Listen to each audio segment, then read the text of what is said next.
Take 100. Hi. I don't know about all of you, but I've had a strange week. Where I live, there's a global pandemic happening, and it's really affected a lot of things.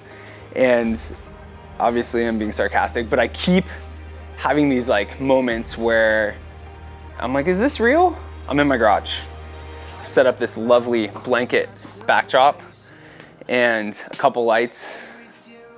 And to be honest, my goal was to create some sense of normalcy, to do a leadership mini lesson like I would typically do in my class.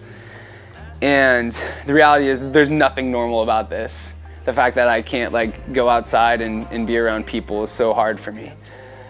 And I'm sure it's difficult for many of you. It's not difficult for my son. Tate was wearing, like literally our first day when he should have had school, he came out of his room in a robe. I was like, what are you doing? He's like, you better get used to this, Dad. You're gonna be seeing a lot of this over the next few weeks. And he has been true to his word. He has worn a robe nonstop every day. I've been reminded lately of my senior year in high school, and particularly 9/11, and I'm not trying to create a false parallel, but I just graduated high school. I was going to a junior college, and I remember waking up on the morning of September 11th to my dad. He came in my room and said that Melissa, who's now my wife, was on the phone. And I remember talking to her, and she was worried. Immediately after, my best friend Charlie called me. He kind of got me up to speed, and we actually went to class as normal. And the funny thing is that morning we had bowling class, which was a class, it probably still is a class at DVC. It was my PE in college. And I remember driving to bowling class just uncertain. At that point, the towers hadn't fallen yet. I could be wrong on my history, but there was a lot of uncertainty. We didn't know who had done what. We didn't know how imminent the threat was. It was a lot of fear. Got to the bowling alley, and my teacher, she was acting like business as usual. She was trying to go about her normal routine, her normal life. In fact, like she somehow took bowling and made it stressful and not fun. And not just because of that day. Anyway, back to bowling. So we get to bowling class, all the TVs in the bowling alley, and this was like 8 in the morning. You should never bowl at 8 in the morning. But all the TVs were on. My wife was in the class, Charlie was in the class, and some other friends. So we're all together in this class, experiencing the same thing on the TV screens, and we were freaked out. It was so strange. Charlie and I actually left. We're like, forget this. And our teacher literally told us, like, you're not gonna get credit for today. And we're like, I think we'll be fine. So we leave. My wife stays because she was a good student. Good to the point of it's September 11th and I'm gonna stay in class. That's how good of a student she was. But I remember driving home, Charlie and I were like, we were so uncertain about our future that we're like, are we gonna get drafted in the military? Like, what's next? And I remember that fear and that uncertainty. And very little of it had to do with what was happening in the moment, and a lot of it had to do with what was next. And unsure of what came after that day. Like, I started my day bowling, and I went bowling. That's still so weird to me. Anyway, I got into bed that night, and I was shaken. I was shook. Did I use that right? When I still use my dad jokes, okay. I actually took out this notebook, and I knew I had it. I knew I had it around. I actually tore through my garage this week looking for it. And I want to read to you what I wrote that night. I wasn't like a big journaler, but I did write a little bit. And I wrote at the top, I don't know if you can see it. You can't see it. It says chapter 2 of Dan's life is what I wrote at the top. This was written on September 11th, 2001 at 11:45 p.m. It says, today is a day unlike any other I've experienced. I've heard it described as surreal, and I would have to say that's the best I've heard it put. Today, the World Trade Center was crashed into by 2 separate 747 and 757s. I watched live on TV as they collapsed to the ground, killing thousands. The Pentagon was hit as well. Dad woke me up at 7:01 to tell me Charlie and Melissa were both on the phone. I asked him what was wrong, and he said the U.S. was under attack. This is all so crazy. It's like, as I'm writing, I just know someday my grandchildren will be reading about this event in school, and I'll show them this journal. You're not my grandchildren. They have described this event as our Pearl Harbor. It's so eerie. Amy and Joel Flory are stuck in Greece, 2 friends of mine. Because for the first time in history, the US has shut down all flights in and out. They showed on the news one of the last planes landing, one of the last commercial airliners landing, and it had 2 F-16s escorting it, telling the commercial plane if it deviated off course even a little bit, it would be shot down. The mall was closed today, airports. The A's game was canceled. All MLB games, in fact. I love how I put that in priority. Baseball, now I know it's serious. Starbucks was closed, all of it. I only went to my first class and came home and watched the news. Mel is pretty shaken up. This is all so terrible. It does make me realize how grateful I am, though. I've told my parents I love them today a bunch of times. The news reported that even as I write this, there are people in the basement of the World Trade Center on their cell phones calling for help. There's still people alive. The military is on DEFCON 4 alert. I wrote that as though I knew what it was. I still don't know what that is, but it sounds important. And Lawrence Livermore Lab and other local high danger facilities have been evacuated. I'm writing so fast, and I put 5 O's for emphasis.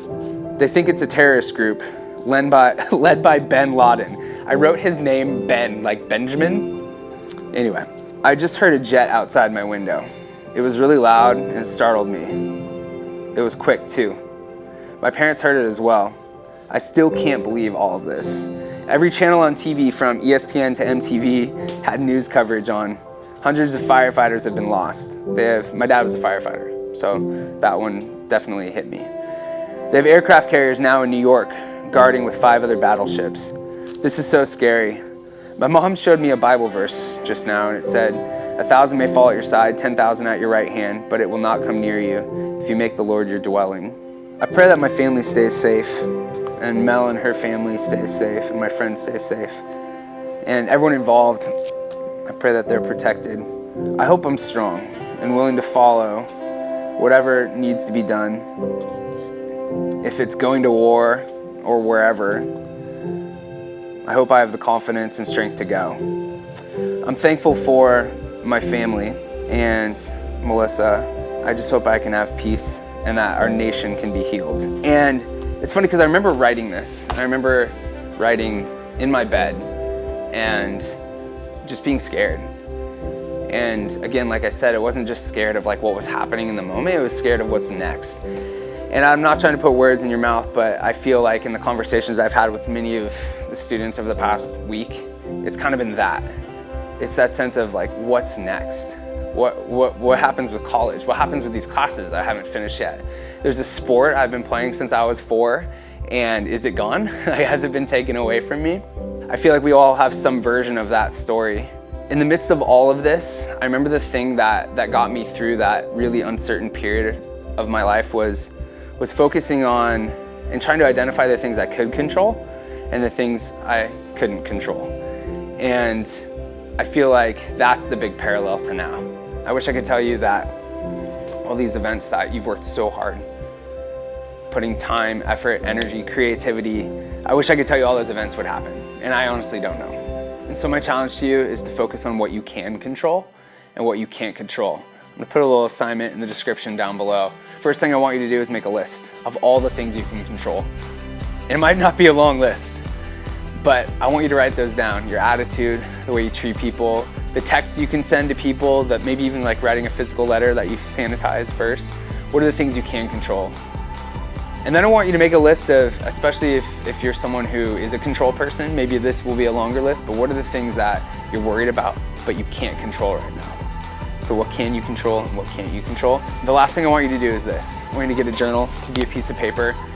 It could be anything that you can write on.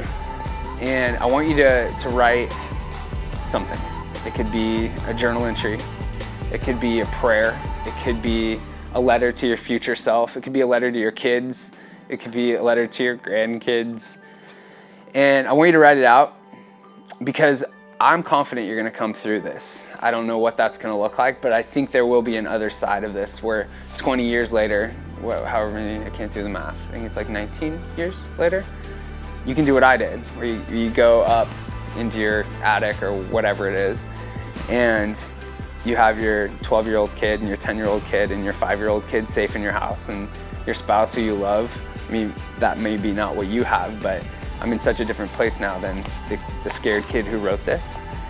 And you can pull this out and hopefully read it on the other side of whatever it is you're going through now. Because right now, we're all going through pretty much the same thing and experiencing it differently. And so for me reading this yesterday, it was comforting to know that I got through it. I got through that fear and I got through that uncertainty. And the perspective has allowed me to understand that although I can't control a lot right now, what I can control is the way I interact with my wife, the way I interact with my kids and my friends and the people I FaceTime, and not letting the fear and the uncertainty and the things I can't control overwhelm me.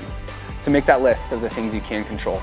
Make that list of the things you can't control, and then write out your thoughts. I'm not gonna read it, it's just for you, but hopefully that will be an encouragement to you eventually. Thank you for listening. Looking forward to connecting after this, and be safe.